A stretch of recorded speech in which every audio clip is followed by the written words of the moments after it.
step into the dazzling world of The Goldfinger, a film that brings to life the meteoric rise and dramatic fall of George Tan's Carrian Group, reigniting the infamous saga that's captivated audiences again since December 2023.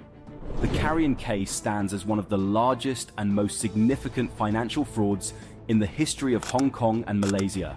In just 4 years, from 1979 to 1983, the Carrian Group soared to dizzying heights before crashing down amidst allegations of corruption and deception.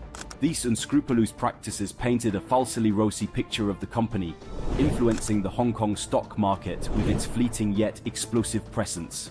So, when rumors of scandal started to swirl, everyone was asking the same question. How could this towering empire, which rose so rapidly and appeared so strong, start to crumble at the slightest touch? These murmurs and the ensuing legal battles thrust the case into the spotlight, with the Independent Commission Against Corruption at the helm. This became their longest-running case, spanning nearly 17 years, marked by an unprecedented 13-year wait on bail. The staggering scale of the fraud was punctuated by a record-breaking prosecution cost of 210 million Hong Kong dollars, an extraordinary bail sum of 50 million Hong Kong dollars in cash, 2 million Hong Kong dollars in sureties, and problem loans exceeding 6.6 billion Hong Kong dollars. Join us as we dive deep into the story of ambition, illusion, and the downfall of a giant. This is The Goldfinger. Before we unravel the complex web of George Tan's empire, let's ask ourselves, who really was George Tan? George Tan was the mastermind behind the Carrian Group. According to Bowring and Cottrell's book, The Carrian File, he was a big, talking salesman who successfully sold loan agreements to bankers. His early life is shrouded in mystery. Though it's known that he was Hoklo, his birthplace remains a topic of debate. Was it Malaysia, as some records suggest, or Sarawak in 1938, as he claimed? His Singapore passport points to Fujian in 1933, but the Singapore government later disavowed it, revoking its validity.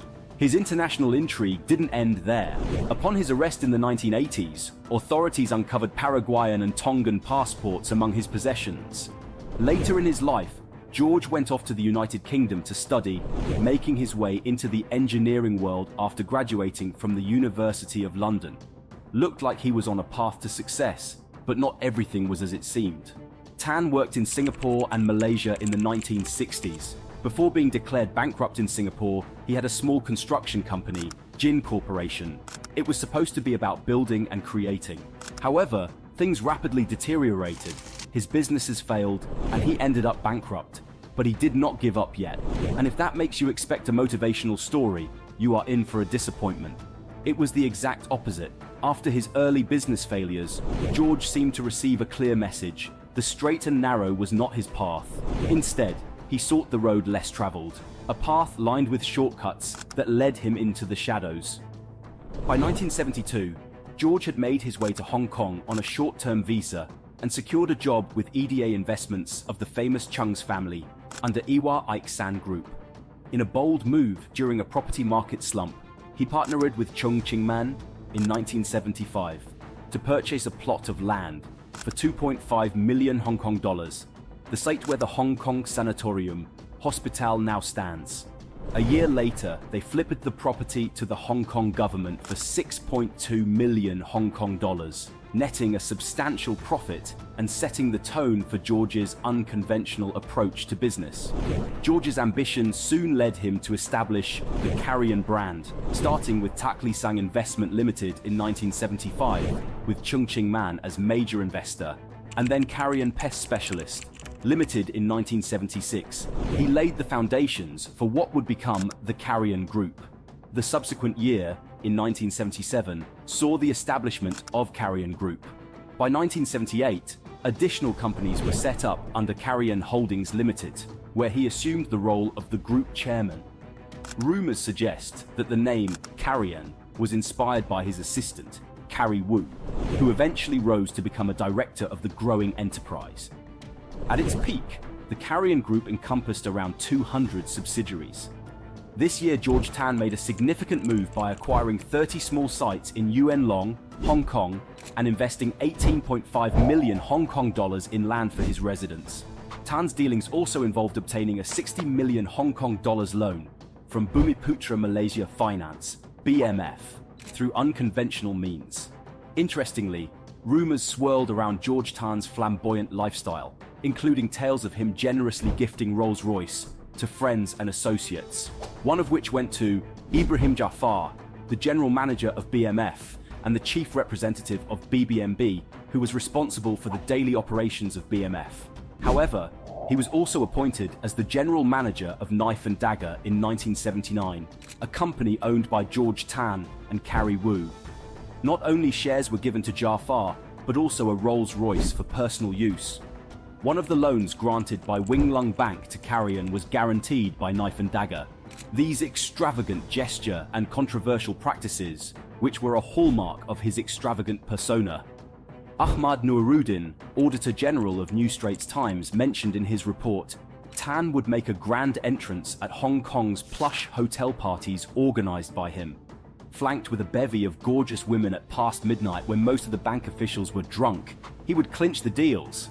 In 1979, George Tan transitioned from dabbling in real estate to making significant moves. He acquired My Hon Holdings using a strategy called backdoor listing. It is a financial strategy where a private firm gains a public listing by merging with or acquiring an already listed company, bypassing the complex IPO procedure. It just makes things easier for George Tan and the power behind. George Tan and Chung Ching Man established a company called Extra Win and obtained an unsecured loan of $300 million from BMF. He purchased a controlling interest in My Hong for 1.56 Hong Kong dollar per share. Shortly after that, Carrian proposed a full acquisition of My Hon at 6 Hong Kong dollar per share, subject to a deferred payment plan. It successfully went public and renamed it to Carrian Investment Limited. Not long later, the share price rose to $6 per share. He aimed to make it a major player in Hong Kong's business landscape, especially in real estate. Through the media and a series of advertisements and marketing campaigns, George Tan began to portray Carrian as a successful real estate developer with a bright future. Within a year, by early 1980, Carrian garnered attention by purchasing Gammon House for almost 1 billion Hong Kong dollars, and later announced selling it for 1.7 billion Hong Kong dollars to Rogerio Lam of Evergrande Group, sparking discussions about the source of their fundings. Later that year, its share price skyrockets to a record high of 17.9 Hong Kong dollar per share. However, it turned out the deal was just fabricated to boost up the stock price, and the transaction was never completed. Carrian then used the funds obtained from the stock market and loans from various banks to expand aggressively. Its businesses extended beyond Hong Kong, reaching Australia, Thailand, and United States, with investments in Orlando, Florida, Oakland, California, and a share in the Oakland Hyatt Hotel. Despite George emphasizing that his source of funding was family assets, questions arose about the origin of his newfound wealth and power, turning the Carrian Group into a focal point of financial speculation in Hong Kong. George Tan penetrated the real estate market with the Carrian Group by deliberately exploiting regulatory loopholes to manipulate the system and amass wealth. Carrian's immoral approach was demonstrated when it sold 8 luxurious homes in Stanley, Hong Kong for 8 million Hong Kong dollars each. These houses were sold swiftly despite the price was twice the market rate. The buyers were later confirmed to be the subsidiary companies of Carrian. Obviously, they were engaged in fraudulent self-dealing to fabricated trade activities. These unethical actions quickly drew attention and became a significant issue. In addition, there was a complex web of problematic loans between BMF, Carrian, and their $2 shell companies. Many of these loans were based on pseudo-sales to secure further financing from BMF and other banks. The intricacies of these financial relationships were deeply intertwined and difficult to unravel. Now, the seeds of the Carrian's downfall were sown in 1982, a year that marked the beginning of the end for George Tan's empire. That year, Hong Kong's real estate market tumbled due to looming uncertainty over the 1997 handover, shaking the foundations of Tan's conglomerate. By October, creditors, wary of the group's stability, sought a court order to liquidate Carrian. The company's share price plummeted to an all-time low of 63 cents by December 2, 1982. Trading was suspended on January 3, 1983, leaving the empire in freefall, a turn of events wholly unanticipated by Tan. And with this, started a domino effect. When Chung Ching Man, a principal partner in Carrian and a scion of the influential Chung family, cut ties with the company, his suspicions of deep-seated financial issues within Carrian proved to be the first crack in the facade. His departure wasn't just a simple exit. His sudden disappearance raised alarms. Before vanishing, he uncovered unsustainable debt levels within Carrian's ventures.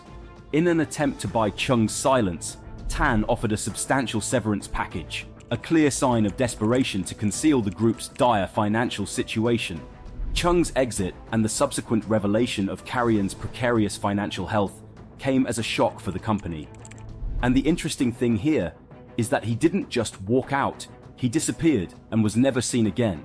The issue was not only internal, but also related to the changing external economic climate. During the early 1980s, the corporation faced additional hurdles due to the economic slump. Financial pressures led to the collapse of Hong Kong's once thriving real estate industry. The Carrian Group's financial scandal ultimately led to its ending. As the Carrian scandal unfolded, the diligent work of investigators and journalists began to reveal the truth. At the heart of this phase is Jalil Ibrahim, a senior auditor from Bank Bumiputra Malaysia Berhad, BBMB, who was sent to Hong Kong to probe into the bank's dealings with Carrian. At the same time, BBMB also issued an order to BMF halting any further loans to the Carrian Group of companies without prior headquarters approval. Jalil, who was known for his integrity and meticulousness, soon found himself in a web of dubious loans and financial discrepancies. Once a real estate titan in Hong Kong, the Carrian Group's rapid expansion into various sectors from F&B, shipping to travel and transportation, masked troubling questions about the origins of its capital. Speculation about funds from political entities, foreign banks, and shadowy companies circulated. With that, Jalil's investigation pointed to a shocking misuse of funds, with loans amounting to 2.5 billion Malaysian ringgit not adhering to proper banking protocols. The audacity of Carrian's financial plans, including securing a $292 million credit for the acquisition of Gammon House, was astonishing, to say the least. The term $2 company became synonymous with Carrian's strategy, a company set up with minimal capital, presenting an illusion of solvency. The deeper Jalil probed, the more dangerous his situation became. His findings threatened to expose a complex network of financial and political entanglements across multiple continents. And the tension reached a breaking point with Jalil's tragic murder in July 1983, an act that showed the depths of the corruption he had uncovered. The scandal involving the Carrian Group in Hong Kong shook the financial sector, with Jalil Ibrahim's findings and his death sparking media coverage. Investigative journalists exposed George Tan as the mastermind, leading to the Hong Kong Stock Exchange halting Carrian share trading. The economic downturn and internal conflicts within Carrian accelerated the group's collapse, with key figures distanced and Chung Ching Man leaving with knowledge of Carrian's wrongdoings. The collapse of the Carrian Group was precipitated by a combination of economic pressures and fraudulent activities, which had significant repercussions for George Tan and his associates. The scandal led to asset freezes, legal issues, and a severe crisis of credibility, prompting changes in banking oversight and lending practices. In 1983, George Tan and associates were arrested and prosecuted, but after 281 days of trial, the judge Dennis Barker acquitted them in 1987 due to duplication of charges and insufficient evidence, releasing the 6 principal defendants. George Tan faced serious charges of making false statements to cover up Carrian's financial misdealing. He also faced accusations of overstaying his visa, having lived in Hong Kong illegally for over a decade. The trial of Mak Fun Than, a Malaysian Chinese businessman in connection with the murder of Jalil Ibrahim, a diligent auditor from BBMB, further ensnared Tan in the judicial system. Tan's legal battles spanned over 13 years, including accusations related to a murder trial. Despite acquittal in 1987, Tan later admitted to a conspiracy surrounding $238 million in secret loans obtained from BBMB, receiving a prison sentence in 1996 and released in 1998.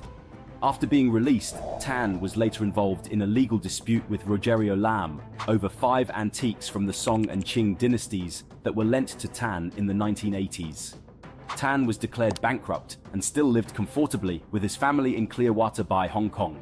His death during the COVID-19 pandemic marked the end of a decades-long case, emphasizing the importance of openness, honesty, and responsibility in the business world. The video concludes by discussing George Tan's life, highlighting his ambition, greed, and ethical lapses. It emphasizes the consequences of disregarding ethical considerations for success and the importance of ethical conduct in personal and professional life. The next video will explore the mysterious deaths linked to the Carrian affair, revealing more about the human side of the Carrian affair. Thank you for tuning in, and don't forget to like this video and subscribe to our channel so you don't miss our upcoming video. For more content like this, until next time.